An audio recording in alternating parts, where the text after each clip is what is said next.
आणि मतदारसंघ फेररचनेसंबंधी विरोधकांची भूमिका ही काहीशी मवाळ दिसतेय। कारण संजय राऊत म्हणालेले आहेत की दुरुस्त्या केल्यास विचार करू।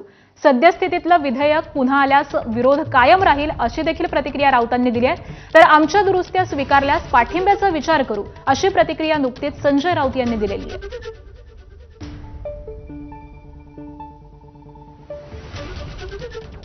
भारतीय जनता पक्षाला आणि खास करून शिंदे गटाला दुसरं काय काम राहिलेलं नाही आणि मग अशा प्रकारच्या अफवा पसरवून मूळ प्रश्नावरचं विषयावरचं लक्ष लोकांचं विचलित करायचं ही अशा प्रकारची भूमिका आहे। माझा आत्ता सुप्रियाताई सुळे यांच्याशी सविस्तर चर्चा झाली। आता इथे एकानात मी बोलत होतो आणि त्यांनाही आश्चर्य वाटतंय।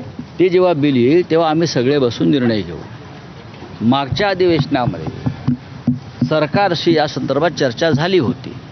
हे बिल कशा प्रकारे विधेयक असायला पाहिजे त्याच्यामध्ये मग आमच्या पक्षातर्फे अरविंद सावंत त्या बैठकीला होते, सुप्रियाताई सुळे होत्या, समाजवादी पार्टीचे नेते होते आणि सामुदायिक निर्णय घेतला जाईल जो काय घ्यायचा आहे तो। पण आज ज्या तुम्ही बातम्या देत आहात की पक्ष फोडले जातील आणि मग खासदार फोडून ते त्यांचं बहुमत दाखवलं जाईल 2/3 वगैरे, यात काही तथ्य नहीं है। अगर सरकार वापस वो बिल लाते हैं तो पूरा अपोजिशन इकट्ठा होकर उनको विरोध करेंगे।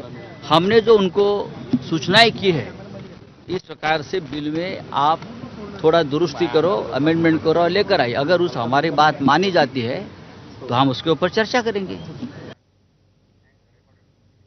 आणि काँग्रेस काय निर्णय घेईल ते इतर कोणीही सांगू नये अशी प्रतिक्रिया अगदी काही